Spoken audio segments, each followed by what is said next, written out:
नमस्कार, मैं विष्णु शर्मा आप सभी का आपके ही अपने चैनल विष्णु एडीपी में हार्दिक स्वागत करता हूं। यदि किसी ने कोई गलती की है, उसे आपको सजा देना है, तो उसका एक बहुत ही अच्छा तरीका आज आपको सीखने को मिलने वाला है। चाहे वो कोई बच्चे हों, कोई बड़े हों, जिसे आप सजा देना चाहते हैं, तो उसका यूनिक तरीका आपको पता चलने वाला है। ज़्यादातर आप सभी जानते हैं, जब कोई गलती करता है ना, तो हम उसे सजा देते हैं तो चोट किसे लगता है? सामने वाले को सजा देंगे, दुखी हमें उसे करते हैं। लेकिन आज की स्टोरी इतनी यूनिक है, इतनी अच्छी स्टोरी है, इंस्पायरिंग स्टोरी है कि आज आप खुद को सजा देंगे, लेकिन सामने वाले को दुख पहुंचेगा और उसे समझ आएगा कि उसने जो गलती की है उसे दोबारा नहीं करना है। बहुत ही अच्छी स्टोरी है, बहुत इंटरेस्टिंग स्टोरी है। जरूर आप लोग इस स्टोरी को सुनेंगे। स्टोरी के बाद 2 क्वेश्चंस हैं, उस क्वेश्चंस में ही इसके मोरल, इसके आंसर छिपे हुए हैं। तो आपको स्टोरी ध्यान से सुनना है, कहीं पर कोई चीज चूक ना पाए, ताकि आप उसका आंसर सही से दे सके। चलिए स्टार्ट करते हैं। A unique way to punish your children, एक अनोखा तरीका टू पनिश, सजा देने का, योर चिल्ड्रन, अपने बच्चे को सजा देने का एक अनोखा तरीका। अब ये बच्चे को लिखा गया क्योंकि स्टोरी में बच्चे को सजा दी गई थी, लेकिन इसे आप किसी और पे भी आजमा सकते हैं। ठीक है, चलिए देखते हैं भाई आखिर सजा के बारे में ऐसे स्टोरी क्यों बन गई। A family with one grown up son age 21 was living in a farm house. A family, एक परिवार, विथ यानी होता है साथ में, है ना।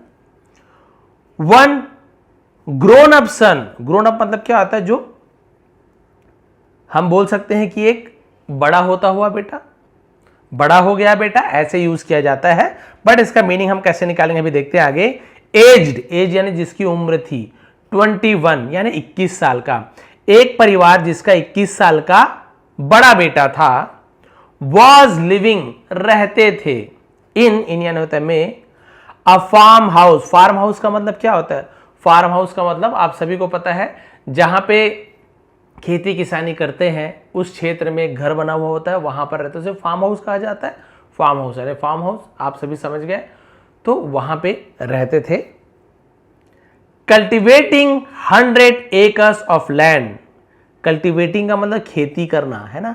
100 एकर्स ऑफ लैंड मतलब 100 यानी 100 एकड़ जमीन पर खेती कर रहा था वो जो परिवार था। दे लिव्ड, वे रहते थे, 20 kilometres away from the city, यानी शहर से 20 किलोमीटर दूर रहते थे।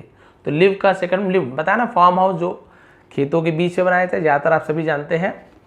With no neighbours to interact with the family, interact का मतलब क्या होता है? जिसे हम बोलते हैं किसी से बातचीत करना, इंटरेक्ट करना, उसे इंटरेक्ट कहा जाता है। विथ नो नेबर्स, जिसकी कोई भी पड़ोसी नहीं थे। To interact with the family, जो परिवार से बातचीत कर सके, है ना। परिवार से बातचीत करने के लिए कोई पड़ोसी नहीं थे, मतलब वही लोग बस अकेले थे उस फार्म हाउस में, और 10 किलोमीटर 20 किलोमीटर की दूरी में था शहर के।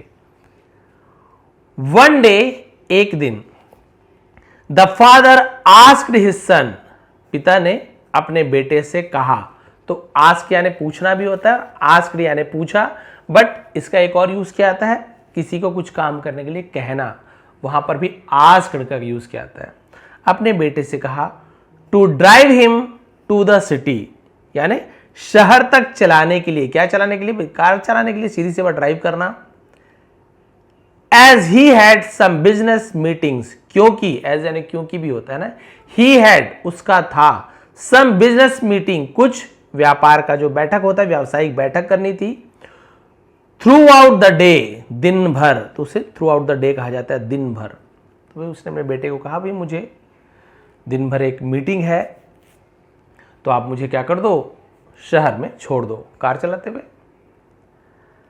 The car was to be given, car to be given यानी देना था उसे, है ना, कार को दिया जाना था। At a particular garage, preposition है, एट का यूज किया गया। तो पर्टिकुलर का मतलब क्या होता है? किसी खास, किसी विशेष, उसे हम पर्टिकुलर कहा जाता है ना, खास को पर्टिकुलर। एक खास गैरेज में for some minor repairs, minor यानी होता है छोटी, मेजर यानी बड़ा, माइनर यानी छोटी, रिपेयर्स एंड सर्विसिंग। तो छोटी मोटी मरम्मत और सर्विसिंग के लिए, सेवा के लिए उसे एक खास गैराज में देना था। The boy got excited with the opportunity. अब वो जो लड़का था गॉट हो गया एक्साइटेड, उत्साहित हो गया। अरे वाह, पिताजी मुझे गाड़ी चलाने दे रहे हैं, के लिए बोल रहे हैं। नहीं तो पिताजी खुद कार चला के चले आते, बट उन्होंने कहा भाई मेरी बैठक है, आप कार को ले जाना, गैरेज में बनवा लेना, फिर वापस ले आना। विद द अपॉर्चुनिटी, तो उस मौके से बहुत ज्यादा उत्साहित था। To drive on his dad to the city. तो ड्राइव का हो गया, सॉरी ड्राइव है, ड्राइव नहीं है, ड्राइव है। तो अपने पिताजी को शहर तक ले जाने का जो उसे मौका मिल रहा था कार चलाने का, है ना, उससे बहुत ज्यादा खुश था। सिंस, क्योंकि, he was going to the city, क्योंकि वो शहर जा रहा था। तो सिंस यानी चूंकि, क्योंकि ऐसा होता है। His mom gave him a list of household items. उसकी माँ ने गेव हिम, उसे दिया, गिव का सेकेंड फॉर्म है गेव, अ लिस्ट एक सूची दी, of household items, household यानी तो घरेलू सामान का। पता था उसकी माँ को शहर जा रहा है, तो हम जैसे मम्मी बोली कहाँ जा रहे हो, सिटी जा रहे हो, ये सामान ले आना, बस वैसे ही। टू बी परचेज्ड यानी खरीदे जाने के लिए, खरीदने के लिए एक लिस्ट दे दी कि इसे ये सामान ले आना। The boy dropped his father at a particular place. लड़के ने अपने पिताजी को ड्रॉप यानी किसी को कुछ जगह पर उतार देना, उसे भी ड्रॉप कहा जाता है, छोड़ देना, बोलते हैं ना ड्रॉप कर दूं आपको, छोड़ दूं, उसे ड्रॉप कहा जाता है। उसी का second dropped past simple tense है। एट ये भी प्रेपोजिशन है, किसी जगह का वर्णन किया गया। पर्टिकुलर प्लेस, वो जो खास जगह थी जहां पे मीटिंग होनी थी, वहां पर अपने पिताजी को छोड़ा।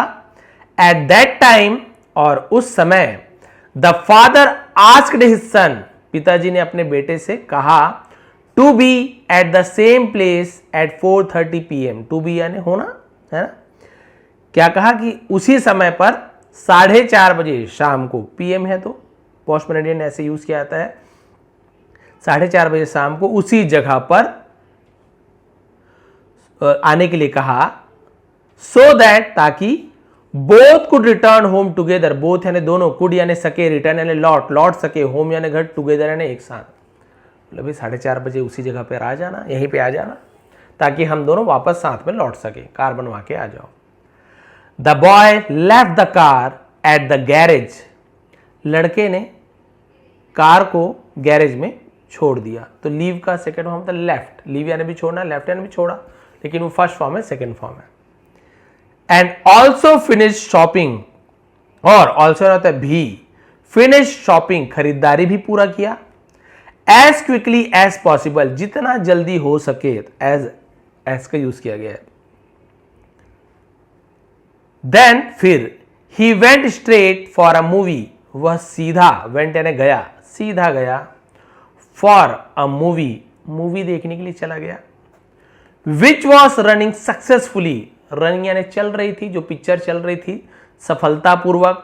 फॉर सेवरल वीक्स, कई सप्ताह तक, ये फॉर यानी के लिए नहीं है, ये कई वीक्स, कई सप्ताह बता रहा है। तो यहाँ पे कंफर्म नहीं है कि भाई, है ना, कि जनवरी से चल रहा है, फरवरी से चल रहा है, तो सिंस होता केवल कितने सप्ताह, 2 घंटे से 10 दिन से, तो ऐसे के लिए हम फॉर का यूज किया जाता है।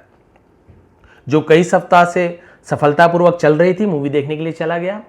एज ही वॉज टोटली, क्योंकि वह पूरी तरीके से, है ना, इसके आगे, क्योंकि वह पूरी तरीके से immersed in watching the movie. Immerse आई है, बट इसे अ पढ़ेंगे, अमर्ज्ड। अमर्ज का मतलब क्या होता है, अमर्श यानी होता है तल्लीन हो जाना, एकदम ज्यादा मग्न हो जाना, खो जाना, उसे अमर्श कहा जाता है। उसी का सेकंड फॉर्म ईडी लगे, अमर्ज्ड यानी तल्लीन हो गया, मग्न हो गया था। इन वॉचिंग द मूवी, मूवी देखने में मग्न हो गया था। He forgot to notice the time, वो भूल गया, forget का second form forgot, to notice ध्यान देना, the time समय को ध्यान देना भूल गया। पिताजी ने भैया 4:30 को बुलाया था। When he came out of the theater, जब वह came out बाहर आया, come came come, second form came का यूज किया गया, सब्जेक्ट के बाद वर्ब का second form past simple tense. Of the theatre, theatre से जब वो बाहर आया। It was already 5 PM, already यानी पहले से ही, है ना, 5 बज गए थे, 5 बज चुके थे। Then he went to the garage, फिर वो गैरेज गया। देखिए भी गैरेज का भी काम नहीं हुआ है, तो सीधा मूवी देखने चले गया। फिर वो गैरेज गया। पिक्ड अप द कार, वो तो गनीमत है कार बन गई थी, तो कार को पिकअप यानी वहां से ले जाना है ना, और वो कार को गैराज से उठाया। एंड रीच्ड द प्लेस, और जगह पर पहुंचा। रीच का सेकंड फॉर्म रीच्ड। वेयर, जहां, वेयर यानी कहां भी होता है, वेयर आर यू गोइंग, तुम कहां जा रहे हो, वेयर यानी जहां भी होता है, जहां हिज फादर वॉज वेटिंग, उसके पिताजी इंतजार कर रहे थे। वॉज के साथ ING form past continuous tense रहे थे। उसके पिताजी इंतजार कर रहे थे, फॉर हिम, उसका इंतजार कर रहे थे। By then it was 5:30 PM। By then यानी क्या बोलेंगे, तब तक, ऐसे यूज किया जाएगा, तब तक शाम के 5:30 बज चुके थे, 5:30 हो चुके थे। His father asked him why he was late, उसके पिताजी ने उससे पूछा, है ना, व्हाई यानी क्यों, ही वॉज लेट, उसने पूछा कि भाई तुम देर से क्यों आए, पूछा। The boy was a little scared, लड़का थोड़ा सा डर गया था, है ना, डरा हुआ था, भी डरेगा, सीधी सी बात है। टू इन्फॉर्म हिम, उन्हें जानकारी देने के लिए, दैट की ही हैड गॉन, वो गया हुआ था, तो हैड के साथ गो का third form go went gone, past perfect tense है, दिया था, लिया था, चुका था, चुकी थी, फॉर अ मूवी। लड़का उन्हें बताने में थोड़ा सा डर रहा था, फिर भी वो बताया कि वो फिल्म देखने गया था। मतलब बताया नहीं, वो डर रहा था कि फिल्म देखने गया था, बताओ कि नहीं। इसलिए ही टोल्ड हिज फादर, उसने अपने पिताजी से कहा, टेल का सेकंड फॉर्म टोल्ड, दैट की he got delayed at the garage. He got delayed यानी उसे देरी हो गई थी। एट फिर प्रीपोजिशन है गैरेज, उसने बताया कि उसे गैराज में देरी हो गई थी, जो गैरेज था उसमें देरी हो गई थी, कार बनाने में देरी हो गई थी। As the car was not ready, as यानी क्योंकि, है ना, एज यानी जब भी होता है, क्योंकि भी होता है, बहुत सारा मतलब होता है। क्योंकि कार तैयार नहीं थी, फॉर डिलीवरी यानी ले जाने के लिए तैयार नहीं थी car. The boy did not know, लड़का नहीं जानता था, पास्ट सिंपल टेंस का निगेटिव सेंटेंस है, जहां पर डिड का यूज हो गया है, और डिड नॉट, तो यहां पे फर्स्ट फॉर्म का यूज किया आता है, डिड का यूज हो गया। ऐसे नहीं, the boy did not new, ऐसे नहीं बोलेंगे, वर्ब का फर्स्ट फॉर्म का यूज करता है, डिड का यूज हो गया। तो लड़का नहीं जानता था दैट की his father had already called, उसके पिताजी ने पहले से ही कॉल कर लिया था, ये भी पास्ट परफेक्ट टेंस है, हैड के बाद कॉल का third form called, the garage over the phone. उसे पता नहीं था कि गैरेज में उसके पिताजी ने पहले ही फोन कर लिया था। एंड एसेटेन का मतलब होता है निर्धारित समय पर, है ना, that the car was ready for delivery by 4 itself. तो निर्धारित समय पर यानी जो टाइम दिया हुआ था 4 बजे, वो कार रेडी हो चुकी थी। इसे गराज पढ़ते हैं इंग्लिश में आप, गराज। अब हम गैरेज बोल रहे हैं इसको क्योंकि गैरेज नाम से जानते हैं, बट एक्चुअल में प्रोनाउंसिएशन गराज होता है। क्या होता है? गराज, लेकिन हम इसे गैरेज ही कहते हैं, आप सभी को पता है, इसलिए गैरेज मैंने बोला है। बट यदि इंग्लिश में पढ़े तो गराज, क्या पढ़ता है? गराज, ऐसे पढ़ा जाता है। अब ये देखिए, ये भी आपको बता दिया, उसने फोन कर लिया था, वो जान गए थे कि भाई कार तो 4 बजे ही रेडी हो गई थी। उसके पिताजी को पता था, भाई फोन तो करेंगे ना गराज में, क्या मेरे बेटा वहां पे है क्या, अभी है ना लेट हो रहा है, तो बताए नहीं, वो तो यहां नहीं है, कार तो रेडी है। The father got upset that, पिताजी, अपसेट यानी होता परेशान हो जाना, है ना, या नाराज हो जाना। वो नाराज हो गए इस बात से कि his son had told him a lie, उसके बेटे ने, फिर had told past perfect tense, उससे झूठ कहा था, झूठ बोला था, नाराज हो गए, परेशान हो गए। He wanted to punish his son, वो अपने बेटे को वॉन्टेड, चाहते थे, वॉन्ट का सेकंड वॉन्टेड, टू पनिश, दंड देना चाहते थे, सजा देना चाहते थे, फॉर टेलिंग अ लाई, झूठ बोलने, लाई यानी होता है झूठ, झूठ बोलने की सजा देना चाहते थे उसके पिताजी। अब यहाँ पे 2 क्वेश्चन है, देखते हैं क्या उन्होंने सजा दिया, कैसे सजा दिया।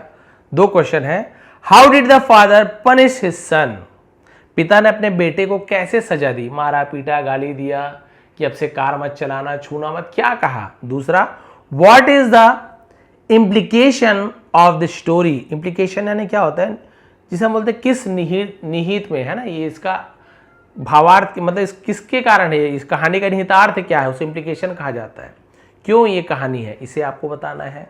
तो चलिए, आंसर तो यहाँ पे है, तो हम दोनों को देखते हैं। सबसे पहले देखते हैं, how did the father punish his सन, लड़के ने अपने बेटे को कैसे दंड दिया। मैंने पहले ही बताया था, स्टोरी शुरू हुआ कि यहाँ पे कुछ यूनिक तरीका मिलने वाला है कि आप वहाँ पे बच्चे को कुछ नहीं करने वाले हो, आप अपने आप को सजा दोगे। चलिए देखते हैं भाई ऐसे कौन सजा, क्या मारा पीटा अपने आप को।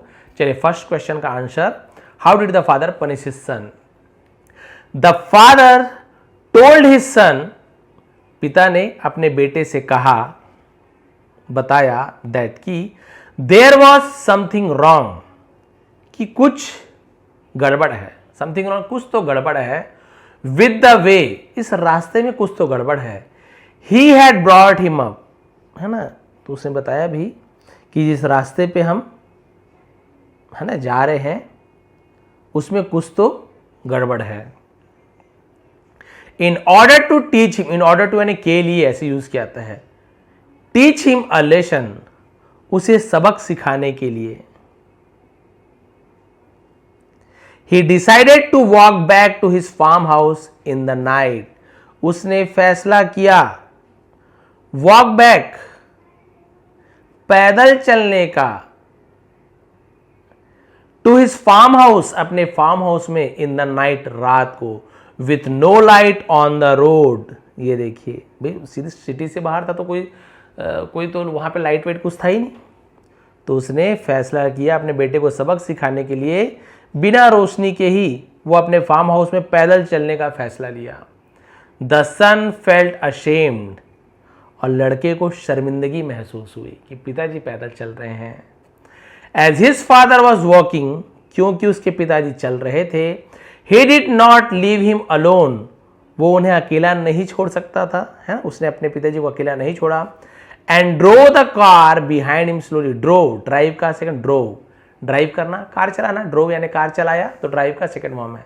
बिहाइंड हिम स्लोली, और उसके पीछे पीछे धीरे धीरे कार चलाता रहा। They reach the farm house after 6 hours, 6 घंटों में वो फार्म हाउस पहुंचे। पिताजी ने कुछ भी नहीं कहा, कोई गुस्सा नहीं किया, बोले रास्ते में कुछ गड़बड़ है, ये रास्ता मैं दिखाते हुए तुमको जाऊंगा, तुम मेरे पीछे पीछे आओ। और उसके पिताजी पैदल पैदल पैदल पैदल चलने लगे और उसके बेटे को आप चलाओ जितना कार तुम्हें चलाना है। अब लड़के को शर्मिंदगी महसूस हुई कि मैंने लेट कर दिया, गलती मुझसे हुई है, और वो समझ भी गया कि पिताजी ये जानबूझ के कर रहे हैं, लेकिन कुछ बोल नहीं सकता, पिताजी से वैसे भी डरता था।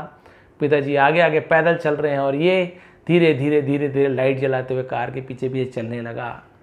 सजा, भाई ये तो कार में बैठा हुआ है, लेकिन असली सजा तो पिताजी ने अपने आप को दी। लेकिन प्रभाव किस पे पड़ रहा है, उस बच्चे पर प्रभाव पड़ रहा है कि दोबारा मुझे ऐसी गलती कभी नहीं करनी है। भैया पिताजी मुझे तो नहीं मारेंगे, ये तो अपने आप से ही अपने आप को ही दंड देंगे जो मुझसे सहन नहीं होता है। Second, what is the implication of this story, इसे हम देखते हैं। Instead of punishing the boy in some way, instead यानी तो के बजाय, है ना, लड़के को किसी तरह सजा देने के बजाय, the father decided to punish himself, पिता ने खुद को सजा देने का फैसला किया। This act of non violence, non violence यानी अहिंसा, जिसमें मारपीट ना हो, अहिंसा के इस कृत्य ने, इस कार्य ने टच्ड, छू लिया, द बॉयज हार्ट, लड़के के दिल को छू लिया। And he resolve never to lie again in his life time. Resolve यानी क्या होता है, जिसे हम बोलते हैं कि संकल्प लेना, कसम खाना बोलते हैं ना, तो उसने ये कसम खा ली, ये संकल्प लिया, लड़के का दिल पसीज गया था कि कभी भी वो दोबारा जीवन में झूठ नहीं बोलेगा। It is a unique way of teaching a lesson, ये एक है ना सबक सिखाने का एक अनोखा तरीका है।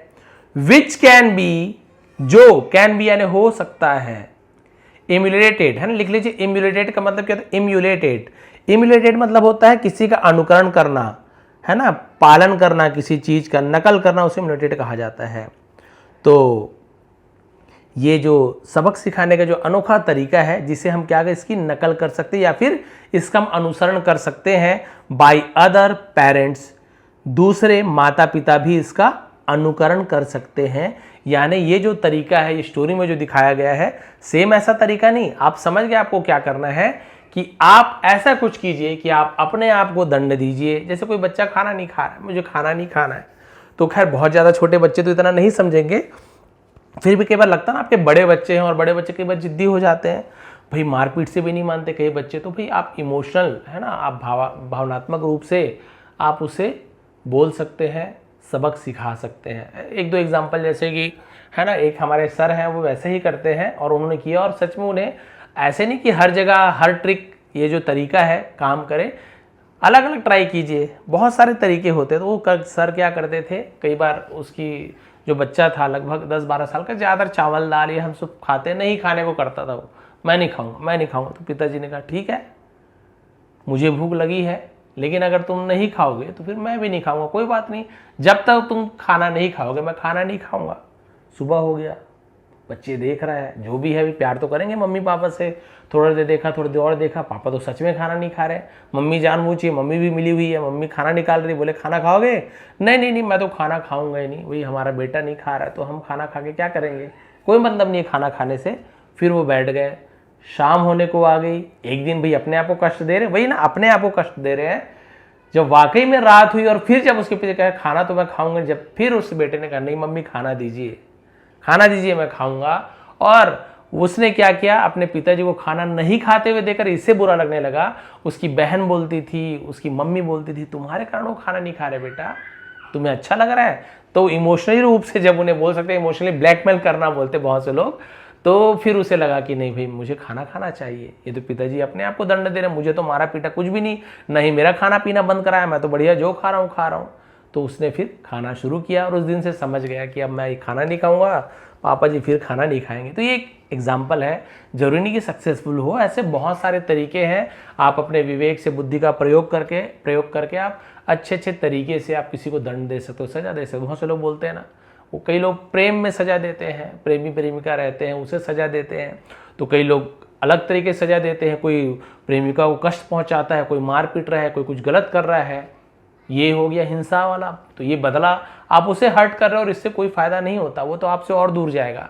लेकिन अपने आप को कष्ट, इसका मतलब नहीं कि भाई अपने आप को आप कुछ मार पीट रहे हो, कुछ गलत तरीका अपना रहे हो, नहीं, कुछ ऐसे तरीका अपनाइए, ऐसे कुछ कीजिए कि आप अपने आप को हर्ट करो एक लिमिट तक के, और सामने वाले को उसका पछतावा हो कि अरे मेरे कारण से ऐसा हो रहा है, तो उसे उस चीज़ से सबक मिल पाए और दोबारा ऐसे गलती ना करे। हाँ भी किसी गलती का सबक देना, ऐसे नहीं कुछ बात मनवाने के लिए अब जबरदस्ती करने के लिए सब काम करो, ये गलत तरीका है। कोई यदि किसी चीज़ को सीख नहीं पा रहा है, कुछ अच्छा कर नहीं पा रहा है, तो उसे सबक सिखाने के लिए जो नॉन वायलेंस जो ट्रिक है, तरीका है, अहिंसात्मक जो तरीका बोल सकते हैं, इसे आप अपना सकते हैं।